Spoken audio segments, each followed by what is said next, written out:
Hello everybody, I am Oscar W. Fitchett. And I'm Sophie. And welcome to Heelcast episode, I believe, 23. And not only is this the first Heelcast of 2018, but this is the first Heelcast of the new chapter of Heel. So this is a bit exciting now, isn't it? So exciting. As you can all tell, at the moment, nothing's really too different in terms of the structure of the Heelcast. We are working on we've got ideas and we've got plans of what to do with the evolution of the Heelcast. But as of right now, we're just bringing it back as it was, slowly but surely, is basically how we're doing this, isn't it, Soph? That's our plan. And the basic thing, what we're going to do right now is it's going to be we've got some topics in mind, but for the most part, it's going to be kind of off the cusp, just however it ends up being, isn't it? Yeah, pretty much. There's some ideas, I think. It'll just be the same format, I guess, that we were sort of starting to do. The last doing one, these relatively regularly. Yeah, and for the most part, you've got the ideas, haven't you, in terms of the somewhat topics. So, do you want to just kind of lead off with what you want to start off as a discussion? Yeah, I mean, I was trying to think back and to what I wanted to talk about, and I was thinking probably try and do it a little bit chronologically as things have happened. So it's probably going to be easier to talk about it that way. Mm-hmm. Yeah. Just to keep the memory going. We watched a lot of wrestling recently, didn't we? We have watched plenty of wrestling, none of which within the world wrestling entertainment. Yeah, I'm not saying I forgot WWE existed, but because we haven't watched anything from them in so long, they go by the wayside and someone mentions them and I'm kind of like, oh yeah, WWE. We skipped Clash of Champions because we really didn't care. Well, I forgot what was happening. What was prior to that again? Survivor Series. Which one did I fall asleep to? Survivor Series. Yeah. To be fair, you weren't well at that I was unwell, but I've fallen asleep a few times throughout the pay-per-views, if I'm being perfectly honest. Yeah. And it's not even anything of because I just don't get wrestling. I just haven't really been engaged with any of them recently. Exactly. I'll sort of sit up for Braun Strowman, and I'll sit up for Aleister Black in NXT. NXT's a completely different. Just generally. NXT's a completely different ball game with how that's being treated, but yeah. But yeah, there's only really AJ Styles, AJ. Yeah. So on the main roster, Asuka, but she's on kind of awkward footing at the moment because I don't know quite what they are doing with her. Yeah. Well, so we you wanted to keep the network anyway, but we went at least for this year until I can decide for 2018. If 2018 is just another rubbish year for WWE, that might be when I decide to stop paying £10 every month for something you're not using. I can't even remember the last time we logged onto the network. Oh, I don't know either. We haven't this year yet. No, not yet. I still need to watch NXT. That happened earlier, so yeah. So that's the thing. So because we still wanted to watch some wrestling, but we didn't want to necessarily watch that, I subscribed to the Progress Network. Yes, this is some. Well, you've subscribed and we're joint paying for it, which means we only have to pay £2.50 a month for the most part, realistically, kind of. And this is something I've kind of wanted to be doing for a few years now. I just haven't been able to necessarily afford it as such. Yeah, because you've got other subscriptions for other things. I do. And it just made sense because you pay for WWE because you're more bothered about watching that. But I didn't mind sort of contributing to Progress because I actually enjoy watching it. Yes. And want to watch it. Yes, so I downloaded a few shows prior, so we've watched some full shows before. So it's not we've watched the odd match here or there. Yeah. But for the most part, now we can watch everything if we feel like it. Obviously, with our network, there's access to other things too. There's a few other things. There's a few episodes. There's a few AAW shows. There's a few New Zealand shows. I believe there was Smash. Some Luchadors. It wasn't Lucha Underground. It's Demand Lucha or something like that. Yeah. I don't know exactly what it is, but there's a few. It's not the whole back catalogue of those promotions, but there's the newer stuff that they've released. You can access those too, so that's even more really. Mm-hmm. Some exclusive, Progress exclusives, interviews or whatever, like little daft little things, are also on there. But yeah. And it's been, I would say we've had quite a positive experience. We've been watching a few of the shows. I try to catch up with their shows after their show that they had in Ali Pali, because I did download that independently, because it was like, it's kind of their WrestleMania, so I was like, I'll download that, and I watched it. And this year they've got their Wembley show. But I've downloaded that, and I kind of want to just get caught up with all the shows after that. Yeah. Just so I'm like somewhat caught up with progress. I'd like to do that. I want to watch the back catalogue too, but if we were we watched chapter one. We watched chapter one. Weird. That was a strange one. There was baby Noam Dar. Little 19-year-old Noam Dar. Noam Star. No, yeah, that was an interesting one. Match of that show was Party Marty Skrull versus Zack Sabre Jr., I would say. But yeah. Yeah. So it was interesting to sort of watch that back then, and then watch the more recent ones. And 5 years on. The evolution of it all, really. Yeah, definitely. Because I think with WWE, there's been an evolution, evidently, but I think you notice there's a big change from the days of like Stone Cold to now. Definitely. But there hasn't really been, in a short space of time, I'd say there hasn't been a massive change as such. If you look from 2012 onwards, the only thing that's really changed is the set. Yeah. And take this from someone who stopped watching WWE in 2012. Yeah. The wrestlers and the set has changed. And the set's only recently changed, like, last year. Yeah. Like, in 2016. But I think if you watch, like, some more of, like, I won't say old school, because that's going back quite far, but some of the, like, the Attitude Era and stuff like that, it's got totally, like, a totally the different quote-unquote glory days. Yeah, they've got a totally different feel to now. Whether you think that's a good thing or a bad thing, that's your opinion, I guess. Yeah. But it does feel very different, and I think the same can be said for Progress. Mm. But I think it's more of a thing of, like, you can tell they're just sort of, I wouldn't say just starting out, but they're kind of finding their feet, and then... You can tell it's the same promotion. Yeah, you can just see, like, the confidence and just generally the whole thing. You can see it all grow and change, but not in a way. It's not a drastic change. It's just more of a it's like a teenager growing up, really. Yeah. I guess. So yeah, it is quite interesting to see, and I would like to go and watch the older shows. I think what you always said about getting sort of caught up first is probably. I do want to see like the main thing that kind of blew Progress up, and that was the Jimmy Havoc storyline. Yeah. Which is kind of the storyline that got me intrigued with Progress. Yeah. Because how I was introduced to Progress, because I got back into wrestling in October of 2015. Yeah. And I was going to go to a show in the Metro Ready Arena, a 5-star wrestling show. 5-star wrestling. But the main reason because AJ Styles was going to be there, and like he kind of helped me get back into pro wrestling and kind of get into New Japan. So I was like, we'll go there. And Jimmy Havoc was booked on 5-star wrestling, that show. Yeah. Didn't know who he was, but on like a Facebook group for that show that we were going to, someone just posted, if you don't know who Jimmy Havoc is, here's the video basically of like why he's mint. And it was just like a video that Progress put together called The Self-Destruction of Jimmy Havoc. And it was just kind of like how, like his mini story in Progress, and then like how he descended to the dark side and stuff like that. And it was like the first, it was the first big storyline of Progress that like got everyone like well into it. So that's how I discovered Progress, and that's how I discovered Jimmy Havoc, and that's why I will always probably love Jimmy Havoc, unless if he comes out as a cock. But yeah, I can't see that happening. No. But you never know. You never know. Yeah. You never know with a lot of people these days, but with Jimmy Havoc at the moment, doesn't look like it. Yeah. But yeah. Sorry, I'm just looking around my bag for hand cream. Oh.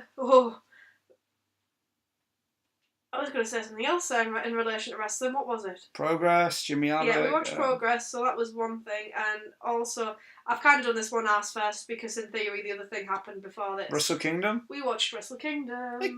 No, we got Progress before Wrestle Kingdom. Did we get Progress first and then watch Wrestle Kingdom? We did, yeah. Right, yeah. No, Wrestle Kingdom happened. I did my thoughts on it. Yeah, you did. Do you want to like give your actual thing? Because I kind of just went, what did you think of it? And you're like, it was good. And that was really all you had to say in that video. I probably won't go too in depth, just simply because I wasn't totally focused on it like you were. No, well, yeah. But I just think... Just your general... Because it's your second Wrestle Kingdom, And your first Wrestle Kingdom when you're a bit more exposed to more of the wrestlers. Yeah, because I think when we watched the first Wrestle Kingdom, it wasn't that I didn't care for it, but I didn't really know much of it. The first Wrestle Kingdom you really watched, not the first Wrestle Kingdom. I think the thing that really piqued my interest was Kenny Omega and Okada. Which was the main event, yeah. And that's kind of what I was kind of like, oh yeah, this is quite good actually. Not that I doubted it. No, yeah. Because I don't think you would purposely lead me astray, Oscar. Well, not at all. But yeah, so it was I was looking forward to it this year, and because it's on so long, it's like a 5-hour-ish show. It's not that I necessarily have a short attention span, but some things, like if I'm sat watching a film, like a 3-hour film, I can sit and watch it. But if I'm watching like an event like that and where there's like gaps in between, or there's like maybe a match that's like not bad but just not, it's taking its time. Yeah, it's taking its time.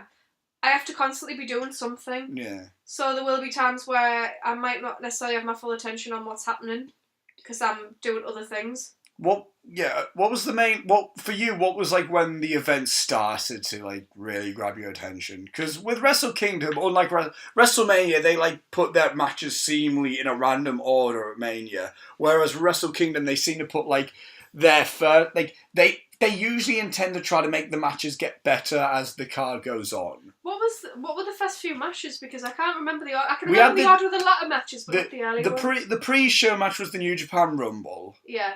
Then you had the first official match, which was Roppongi 3K versus the Young Bucks.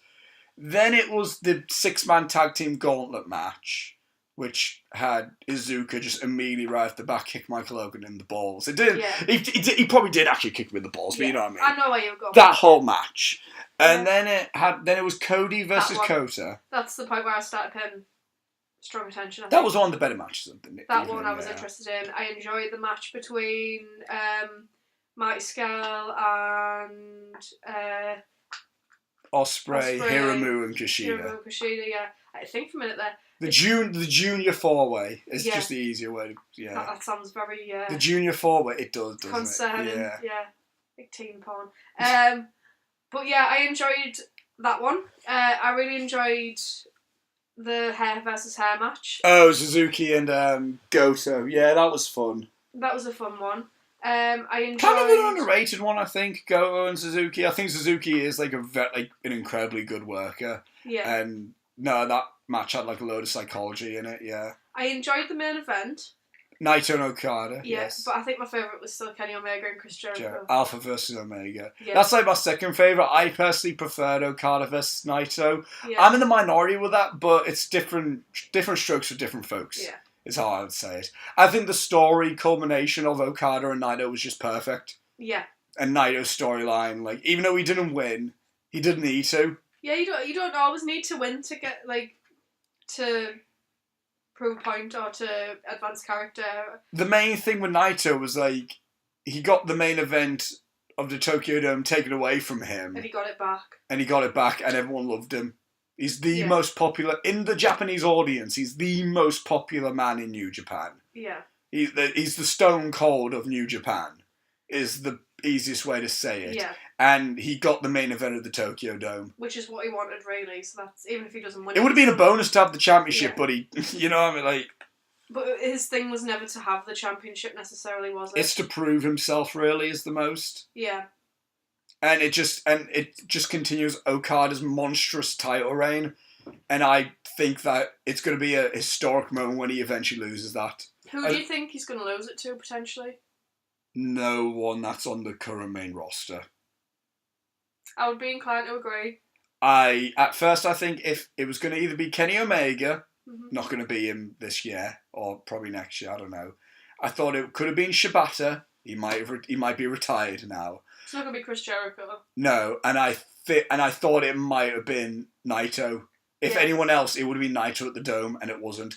And I think they're building this guy called Kitamura up, who's a young lion, up massively. He's like the big jack guy. Oh, that guy who was in the Rumble. I was talking about him when he first came up. I was like, oh, bloody hell, look at that guy. Yeah, it's him and another guy. I forgot who the other guy is that they're building up to be like two of like the main, like the new guards. And I think it might be Kitamura, but that's like years. Oh my god, yeah. So I think that's when Okada will lose the title.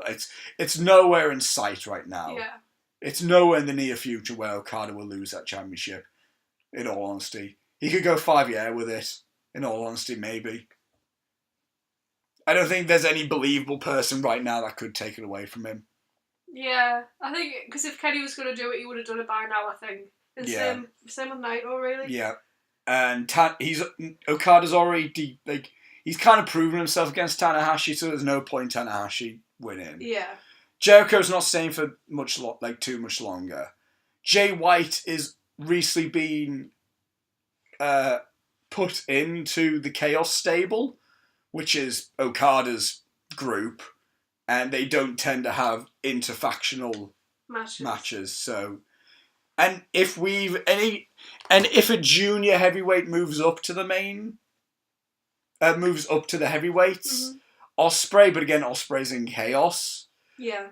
Skrull, but again, I don't see Skrull becoming IWGP Heavyweight Champion. Maybe Hiromu, if they build it right. Yeah. But again, that's nowhere near in the near future because he's still within the junior heavyweights. There's no heavyweight right now that could take it away from him. Yeah. In all honesty. That's my opinion. Watch it happen watch Sonada beat him in February. just like a massive swerve. Yeah. Yeah. But yeah, so I think I won't say I don't think it was quite as good as last year's. No, I don't think so. There were definitely some really good matches in there. The highest rated match of the night by Dave Meltzer was Jericho and Omega, and that was 5 stars. And it's the only 5-star match. And the fact we have to say it was the only 5-star match of the evening, it's like, it shows the quality of New Japan, the fact I have to say that. To be like, oh, there was only 1 5-star match and no 6-star matches. A year ago, we were only introduced to the 6-star being a possibility. So, like, how daft does that sound? That people are like, oh, it wasn't 6 stars. It's like, because Okada and Naito was 4.5, I think, or 4. Yeah, it was 4.5 stars, and that's still an excellent match. Yeah. Like, that's not to be scoffed at. Exactly. If we're going on an out of 10 scale, that's 9 out of 10. So it's it's not like it's nothing to be like that was pathetic. It's like, wait. So from one thing to another, we tend to talk a lot about 2 topics on this channel. Mm-hmm. One of them being wrestling. Yes. What's the other one, Oscar? It's films. That's the main foundation for Heel, is film chat. So normally we would have gone to the cinema on New Year's Day this year. That's been my tradition for the past few years, is cinemas on New Year's Day. We did it last year. We went to see Silence, which was an excellent one. And we didn't do it this year. No. We watched 5 films instead on Blu-ray. We did. /Amazon/Netflix. And it was nice, but we needed to break in our cinema run at some point in the new year. At some point, yes. So we had our first cinema trip of the year yesterday. Yes, at the time we're calling this, yes. Well, yeah, it would have been Friday night we went. What did we go to see? We went to see Insidious, The Last Key. Not named Insidious Chapter 4. I know, some people go Insidious 4. I mean, I'm guilty of that. I did it at work just out of being... Easy to tell people. Easy to explain to people at work, because none of them are horror film people. Yeah. So we went to see... Sorry, I was just opening my drink there. I didn't expect it to fizz. Yeah, little story here. We've just been to the cinema again today, which is Saturday. We'll talk about that more in a minute. Got to the cinema, bought 2 bottles of pop from the shop. 94 pence each, thought I'd got a bargain. Went to open the first one, it fizzed everywhere. I couldn't understand why, because it hadn't been shook up or knocked over or anything. My lap was all wet. It dried out pretty quickly though, because it was warm in the cinema, so that wasn't an issue. When I looked, it was frozen pretty much solid inside. Yeah, it melted around the edges, and the pressure from it freezing had made it nearly explode. Yes. So then I kind of looked at the other one, the lid felt a bit tight, so I thought, I won't open it in case the same thing happens.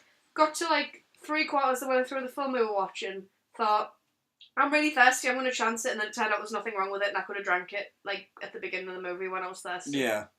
So yeah, that was a minor comment. But Insidious The Last Key. Yes, Insidious The Last Key. Not directed by James Wan or Lee Winnell, but written by Lee Winnell. Yes. Still written by Lee Winnell. Lee Winnell's wrote all of them, which he's beaten his track record for Saw because he only wrote the first 3. Yeah. So he at least wanted to... I don't think he intended there to be any more, though. Well, he said before, he's like, I had in mind Saw 3 to be the last one, and then people were like, but what about Kramer eating the tape? It's like, yeah, a I lot. thought you were going to say, but what about Kramer versus Kramer? But what about John Kramer eating the tape? And then Lee Winnell replied, like, not everyone had the same vision as me, so I had to put some things in there to please some people. Yeah. So... That's sad, really, when you think about it, isn't it? It's even sadder when, anyway, we're not talking about Saw. Insidious, The Last Key, though. I enjoyed this film. Yes. Are we talking spoilers? No, because it's only just come out. Okay. So I think there'll be a lot of people who haven't seen it yet. We will not talk spoilers about Insidious, The Last Key, so if you want to see it, you're good. I think talk spoilers in the sense of cinematography or costume. That's not really spoilers. But try not to go too much into the plot, because I do think if it had been out a little while, then maybe, but it's only been out for us, 2 days including yesterday and today. It's only been out that long, so for the people like watching here, if there are any of you, I think we've got a few UK people. Yeah, I just think we should avoid it for now. Just out with being fair to the listeners. Yeah, I was hyped for this. What's your first of all, just brief thoughts on the Insidious trilogy, anyway? I really, really like it's like a quadra. I mean, the previous films before. I really like them. I remember going to see the first one, and I couldn't decide if I liked it or not. And I thought it was a bit creepy at first, and then I kind of was like, oh, it's a little bit shit though, isn't it? And then when I actually thought about once I started thinking more of it, I was a bit like, it's not. What it is, it's stylized. Mm-hmm. So bits of it seem campy, a little bit campy, but it's intentional. Yeah. It's not trying to be really serious. It's wanting to be serious to a degree. Yeah, obviously. but yes. But it's not trying to be like Conjuring. Yeah. Even that's quite stylized, I think. But yeah, but it's got like. It takes itself a bit more seriously than this does. Yes. Or something like the Amityville Horror or anything like that. Like, this is more... I can't compare, but it's sort of 80s horror combined with something else, but I can see what kind of style and vision they're going for, and I think they've done very well to create a lot of really cool characters that you can connect with and you can form an attachment to. Mm-hmm. I think they do very well at world building. Definitely. Like, a lot of people go, they've called it the Father, and she has like the gas mask thing. It's like, why not? It's meant to be like that though. Yeah, like, why not? Yeah, like that. And I think Lynn Shay is just amazing. I can't praise Lynn Shay enough. I was sat just ranting at you about her last night, but I absolutely love her. Yeah. I think she's fabulous. I think it's crazy that she's only kind of just been recognised properly now. Mm-hmm. Because prior to this, I had seen her in other things. Wasn't she in Nightmare on Elm Street? Very briefly, she had like 2 lines, I think. Okay. She was a teacher. Okay. I think she was a teacher in one. I think she was a nurse in another one. Okay. And then she was in that movie with Ben Stiller, There's Something About Mary. Oh, was she? Yeah, she was like is it Cameron Diaz? Yeah. It was like Cameron Diaz, like crazy neighbour or something. Okay. Or like Cameron Diaz had like this old lady who lived next door who was like really tanned and had a dog, and there's a bit where she ends up taking drugs by accident and she goes crazy and just hoovers the entire house. Yeah, so she was in that. But other than that, I hadn't really seen her in anything, and I think that's crazy because she is really, really fun, and I really like her. And I think they definitely, although I suspect that they probably didn't intend to go past number 2. Yeah, maybe not. I think they probably regret killing her off. Yeah. In the first one. Well, the only reason why James Wan didn't come back for the third film was because he was doing Fast and Furious 7. Yeah. So that was really the only reason. It wasn't like, Lee, stop it. Yeah. He was just like, I got this other thing. I don't think they anticipated how well liked her character was going to be, though. No. Or like the fact that she was going to be essentially the crux for the for the entire whole franchise. Yeah. Because you've kind of got the whole thing with Patrick Wilson and stuff, but I think I do think she's like the. Well, she's the main character. She's the main character of the Insidious franchise. Everything centers around her, and it's kind of like, there's another film series where it's a bit like, I can't think what film it is, but it's sort of like, you see the first one, and everything happens, And then you watch the second one, and a lot of things in the first one that you kind of like, what's that about? They're explained in the second one. Mm-hmm. Like there's a bit where I think a door opens. Oh yeah. And it ends up being Josh. Yeah. In the second film. Yeah. Insidious 2 did a fantastic job of doing something like that. But then this movie kind of the fourth film explains some other events in the first one. Yes, what I do need to say with this film specifically, this film, Insidious: The Last Key, takes place, in terms of chronology-wise, it's the second film at the moment. Yeah. It goes chapter 3, Last Key, 1, 2. Yeah, so if you're going to like marathon them, I would love to do it in that order. I would say watch 3, then 4, then 1 and 2. If you're going to go see this, but you want to see the other one, even if you've seen the other ones before, if you want to watch them in that order. Yeah. If you want to do it like that type of thing, yes, definitely. But I'm a fan of the Insidious films. I'm a big fan of James Wan and Lee Winnell. And when I've talked about how much I love the first Saw film to death already, and I also, have talked about how much I do like the Conjuring films. But with Insidious, in my opinion, they get better. Yeah. For me, it goes. I like the first one. I prefer the second one to the first, and I prefer the third to the other two. I think with this film, this one's not my favourite. Yeah. I think it's like, I think I prefer the second one over this one, but I prefer this one over the first. I would say this one's definitely got more comedic elements in it than the others as well. I think it kind of feels like its own separate thing as well at times. Like, it doesn't feel like an Insidious film as such. And I think with this movie, there's a lot of kind of build into a jump scare that never happens. Yeah. Which I don't mind, because if it's just jump scare after jump scare after jump scare, it gets a bit old. But if you're anticipating it to happen and then it doesn't, when it does eventually happen, you kind of like, oh, because like you were thinking, like, you get faked out. Like, I don't mean you get faked out in the way by, like, you know, when sometimes you watch a movie and there'll be like a loud noise, but it's not a jump scare in the sense that there's actually nothing there. Mm-hmm. It's just like another character walks into a room and it frightens somebody. Yeah. It's more so like it builds up and there'll be something happening. So say I'm in a dark alley and there's something blocking my view. Yeah. And then you expect, when I look behind that thing, there's going to be something there. Or I'm going to look behind, there's nothing there. When I turn around, there's going to be something there. Mm-hmm. You have a few moments like that. Like, I'm not going to go into the plot of it, but there's a point where Elise is she's in a space and there's some things blocking her view. Yeah, I know. She's like moving them out the way. I know exactly what you mean. Yeah, that was a really good scene. And you kind of expect, I think, that when she moves them out the way, there's going to be something behind them, but that's not the case. What they do instead is very cool. It's a very cool thing of what they end up doing. Yeah. There's a fun little twist in this one as well. It's a sort of a twist, I guess. It's a twist. It's like midway through the film. Yeah.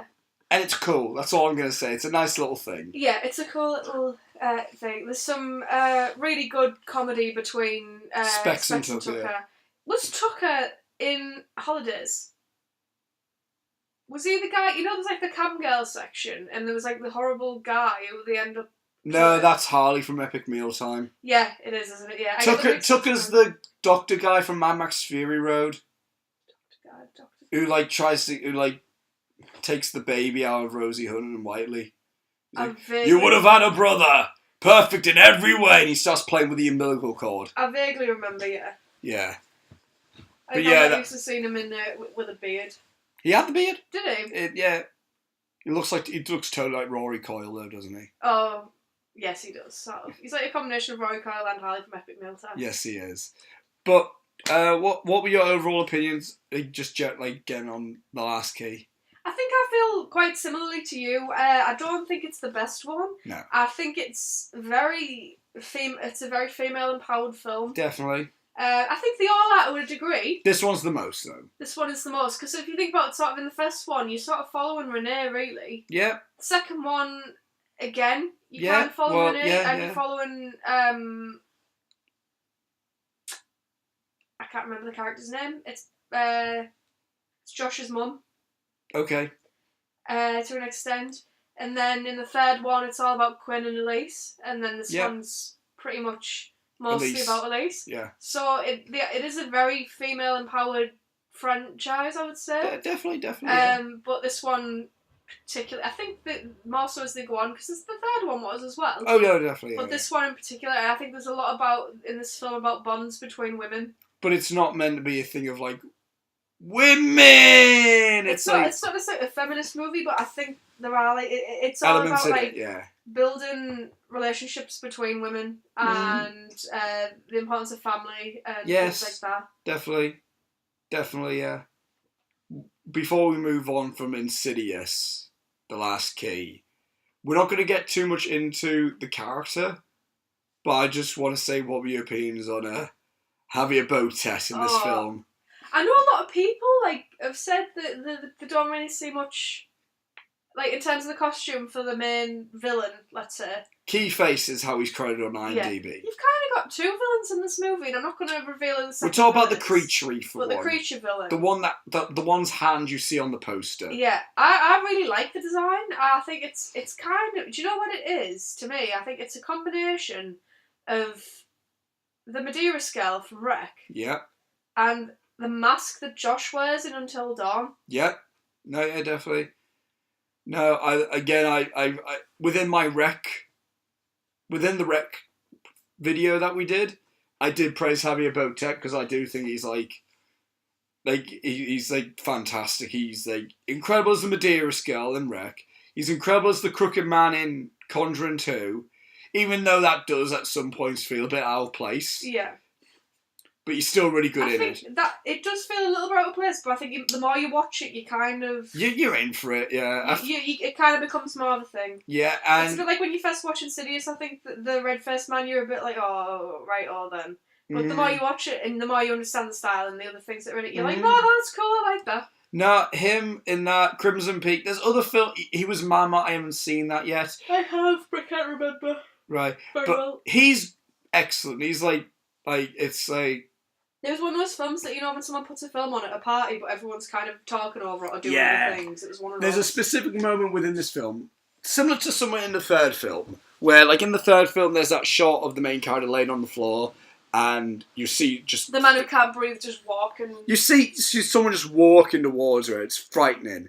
There's something similar to that in this film, but instead of just walking, you see kind of out of focus Javier Botet as Keyface, just crawling towards it. Jittering about. It's kind of like the when the Grudge comes down the stairs. That's all I'm going to say. Yeah, he brings so much more atmosphere to it, and it's even more terrifying because it's a dude in a costume and makeup.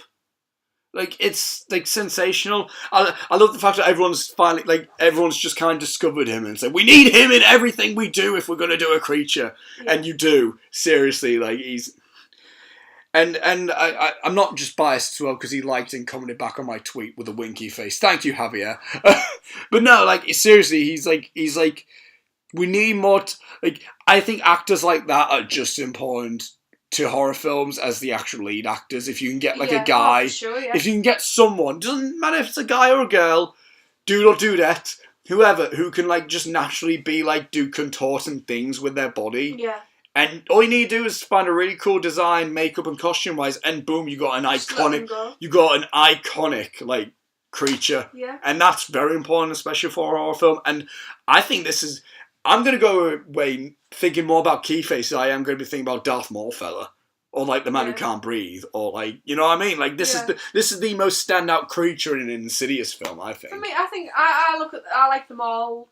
Really. They all have their own unique things. The man who can't breathe is cool, but it kind of fits out to me. I would probably say he comes last on my list. Who's the other one? Then it would be the red-faced demon. Then it would be Parker Crane, or the Bride in Black, and then probably Keyface. Maybe those two joint because I do. Parker has an interesting backstory. Keyface doesn't. Yeah, Keyface doesn't really have a backstory as such, but just the design and the whole he's almost like the boogeyman as such type of thing. Sort of Parker Crane's he was mortal once, whereas his thing's purely just pure ethereal. Yeah, so but cool. I think. For me, those two are kind of joint for me because I do really like the Bride in Black. Yeah. Simple concept, yes, but executed well. Yes. And moving on, we managed to watch another film today, Saturday evening. And it was a film that's got some award buzz. Yes, it has. It's a film that I've been interested in, I think, since I saw the trailer. Yes. Which I didn't watch the full trailer. Yeah. I watched a section of it because I didn't know what it was, and I wanted to see what I was potentially going to watch. It's The Darkest Hour, the film, not about Winston Churchill. It's about Winston Churchill during, like, him being elected, put forward, stepping up as Prime Minister. When Neville Chamberlain had to step down. Yes. It's about him stepping up and basically him coping with all the responsibilities of what it meant to be Prime Minister at that time. What was going on at that time. And sort of wraps up around the point of the Dunkirk evacuation. Yes. His famous speech. It ends like pretty much there. It's pretty much 1940, the year 1940. It's like a month. It's like within a month. Yeah. It's like May 1940. That's really when it takes place, yeah. And and Winston Churchill played by Gary Oldman, who is astounding. He's an incredible actor anyway. He's one of my favourites. I find him really underrated in times. I think people know who he is, but no one talks about how good he is, I think. And makeup's amazing in this film. Didn't see Gary Oldman. Oh yeah, I didn't at all. And just his mannerisms and everything about him, he was a completely different person. He was Churchill, in all honesty. Now, I'm not sure how interesting this film would be for necessary for people outside of the United Kingdom. Some people might find this really interesting, but I know for a fact, there were some people who found Lincoln really fascinating, and I just couldn't get away with it. And a lot of people are like, yeah, but if you know about the whole thing anyway, it's really fascinating. I wasn't taught about that. Well, when it's your own heritage, it's a little bit. Well, I'm saying your own heritage because obviously we're not related to Winston Churchill. No, I wish. It's the history of your home country, and it is. I'm not kind of more interesting because you can relate and you can look at things and see that you can see things as they were then, but as they are now. Yes, I'm not a patriot. I'm not really a patriot person. I don't identify myself as a patriot. I'm not proud and British, but I am fascinated with my own country because I live here. I would like to know what the heck's happened while I've not been alive, if you know what I mean. But also it's a thing I've learned things about this event in history, and watching this film, it just you kind of put the pieces together of what you've learned and stuff like that. It's so interesting looking at it, and because obviously it's a date, and my grandmother would have been 10 years old when all this would have been happening, and I think it's really interesting to think, wow, that person who I all dated me was alive then and experiencing this. Yeah. Because I sometimes forget how much of the war she was there for. Yeah. Because I always think that the war started earlier than it did. Yeah. So it's I always get the impression that it was wrapping up around that time, but really it wasn't. The war would have finished when she was 15. Yeah. So I think it's really interesting to see that and think for me a lot of I was thinking wow, it must be crazy growing up in that time and things like that, and then she's still alive now and how different things are. Yeah. No, yeah, definitely. The main skepticism I was going into with this film was I hope it's just not boring. Yeah. I hope I'm gonna be somewhat entertained by this film. I'm not gonna say it's a thrill ride of entertainment because it's not, but it is fascinating the way Joe Wright kind of directs it, and he doesn't necessarily make it whimsical. But he kind of makes it understandable to follow and somewhat a bit more lighthearted to where it's not all doom and gloom and someone can somewhat enjoy watching this. And I tell you right now, 10 years ago, if this film came out, this would be a film I'm watching in year 9 in history. Yeah, for sure. This is definitely going to be a film that's going to be shown in history because it's. I kind of get King's vibe. Not that I saw the King's speech, but from what I've seen, definitely King's speech vibe. I would agree with that. And another thing that I am a bit thingy about going in this film was initially, I'm not a fan of war films as such. There's a few that I do like, but I'm not a massive fan of them because, surprise, surprise, I'm not a fan of war. I don't think war's a good thing. I think it's silly, war, the whole thing. And I don't like when films try to depict war and try to make it thing someone being like, send them out to kill those Germans. I don't like that being a big heroic thing. Yeah. I don't like people praising, even people from my home country. I don't like a cheat. I wouldn't like a soldier. I wouldn't like an English soldier to be like showing killing faceless German people in a film and then being like, he was a brave soul. I don't like that, because to me that's legalised hitman, that is. But that's another topic That's another topic altogether. But I'm not a fan of the whole concept, so I don't like it usually when war films try to make it seem like we're doing a right thing by murdering these people, type of thing. So I was kind of worried about, are we going to get a film where Winston Churchill... Again, I don't know too much about Winston Churchill, but are we going to get a film where it's like, we need to bomb them all, or anything like that? Yeah, not like, oh, we'll wipe them all out. Yeah. I think looking at it, though, because I don't know a great deal about them either, yeah. But I think looking at what was put in front of me here, it's sort of like he had two options, Yes. and I think there was nothing else you could do. You saw... in that situation. Exactly what you saw him do. You saw his thing, and you saw him being like, we need to do this, and there were people like, are you crazy? We're going to die. It's like, yeah, but if we don't do that, then this will happen. Yeah. Which is the thing we don't see too often in these war-ish films. I'm saying war-ish film because it's a war film by default, because it takes place during wartime, and they are talking about war, but... Yeah. It's a war film in the same way. It's a political war film. In the same way that Atonement's quite a war film. Yes. Same director. Same director as well. But I do think, like I say, with it, I'm not an advocate for war either. No. Hate on me all you want, guys. But I'm just not. But I think I'm not saying I agree that there's times where it's necessary.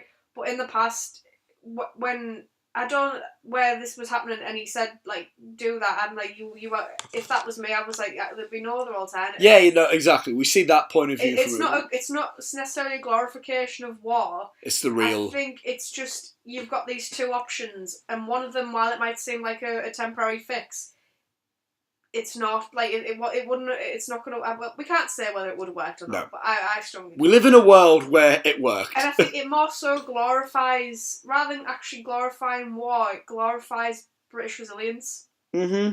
Which isn't necessarily a bad thing. No, I'm not saying that because I am British, but I think I would much rather we be known for they were resilient in the face of possible defeat. Than... It didn't, like, nothing felt, like, it's weird, nothing felt really over patriotism. Like, nothing felt really like waving the Union Jack, hell yeah, moment about it. It felt like we're going to stand together because we're all that we have right now. Yeah. Is for the most part. Which is actually a plot to a lot of films that aren't war films. Exactly. And a lot of war films don't usually incorporate that plot, which is funny because that's the pure essence of what a war film should be about. Yeah. Because my two favourite war films of all time are Inglourious Bastards, which it's purely because Tarantino, and it is in the Tarantino verse, and Charlie Chaplin's The Great Dictator. And that is comedy, but drama as well, and the end speech, like, just by Charlie Chaplin. Like, it's a pure thing of, like, exactly how I feel about the whole war thing generally. So that, like... And it's mad that a film in 1940... The film released in 1940, when the war was still happening and everything, it's a very important film. We'll talk about that at some point, probably. Oh, we've seen it, because I haven't seen it yet. Yes, that's like probably my favourite war film. But yeah, and I'm not going to say this is anything like absolutely spectacular, but it is a good film, and my favourite scene is when he goes in the tube. That was a really good scene. I thought that was going to either swing you one of two ways, because I really liked it. I thought you were either going to think it was really ham-fisted, like, not ham-fisted, but like forced, or you were going to think it was good. And I thought it was good, but sometimes with scenes of that nature, I think it can fall into one of two camps. It can feel a bit like, oh god, here we go. Yeah. Or it can feel like genuine and quite good. No, well, I think because of Gary Oldman's performance through the entire film, it felt like everything felt genuine and everything felt... again, it's another thing. It was like within this thing of like Parliament and... Yeah. Like with the Parliament and Buckingham Palace and Downing Street and all this grand thing. And then to have all that and then just take that and kind of like put it down to people on the tube. Yeah. Just ask random people. I think that is some of that, again, a lot of films of this ilk don't do. I mean, is try to bring... I don't know if that happened in real life. I'm going to have to look up to see if he actually did that. But I mean, in terms of the actual film itself and the plot, it's a film that a lot of films don't do. It's like, yes, we're seeing the big top shelf, big massive thing of it all. But you also need to keep in mind of the people who are watching it all happen and their opinions on the matter. So yeah, I do like this film. It is good. And what I think... Well, I was saying this to you, wasn't I? Like, on the way back. It's linked. I think I do prefer this film over Dunkirk. And what I was saying to you, how cool would it be if Joe Wright and Christopher Nolan did, like, a mega cut of, like... They got people to, like, edit Dunkirk and Darkest Hour together and, like, trim down certain things. Like, take out the Tom Hardy scene completely. Don't need that. And just, like, add that together. Because it would make everything in Dunkirk a lot more emotionally, like there. It would give it emotion. And it would make the Darkest Hour thrilling and intense. I think it would give both things more impact. Just reading there, I thought I'd look it up while you were just discussing that, but we discussed this on the way home. But apparently, the actual physical scene in the film with the tube didn't happen, but it's a bit of a condensed version of what he would do. So apparently, sometimes, so he said, that's the screenwriter, if it happened, he said, that exact thing didn't, but it probably did happen, because this is the kind of thing you might do through the war. He would go AWOL, disappear and pop up somewhere in London with ordinary people to find out what they were thinking. So it was drawn from deep research, but we have no record of that exact... For a film's purpose, it condensed what he did for a film. It created one scene out of several things that he probably did. That's what I think films should do when basing things off a true story. You should get things that happen, but, like, make it film. One scene sort of thing, maybe. If you're going to do it to this extent of, like, what this film was. Because if we had a section of the film where Churchill kept going back and forth between the tube and the blinking he just Parliament, talks to people all the time. Yeah, it would be a bit like, "Oh wait, Churchill." And you kind of got both perspectives of that, because you got... I mean, I know we're talking spoilers here, but this is history, so it's kind of like... That's how I'm talking about, yes. So I'm under the assumption that people go to see this are either interested in the history or they know about it already. Yes. And I think we kind of got the perspective of him talking to people on the tube, but then you had the scene where he's talking to his typist. Yes. Lily James, who seems to be having a breakout year these days. Yeah. She was in Baby Driver. I knew I'd seen her somewhere. I couldn't. And she's in this, and she's going to play young Meryl Streep in Mamma Mia, Here We Go Again. Oh, yes. She was also Cinderella in the live-action remake of it. Oh, was she? Yes. Yeah, I'm happy seeing her getting more work. Because she was very good in Baby Driver, and she's good in this as well. No, but yeah, I overall did like The Darkest Hour. Tomorrow, Sophie, we're going to be having another bit of a film binge. Yes, we are. We'll probably talk about that next week's podcast, won't we? Yeah, I think so, yeah. But we can't really talk about it on this one. Well, no. But what we're going to see on Sunday, so when this is out, but what we're going to be seeing Coco and All the Money in the World, and also through the week we're going to be trying to watch 3 Billboards outside Ebbing, Missouri, and I wouldn't mind trying to watch In Bruges and 7 Psychopaths before we do. Just to get in that zone. The Martin McDonagh zone. So we would have plenty to talk about, and whatever ends up coming up as well throughout the week, we'll probably discuss.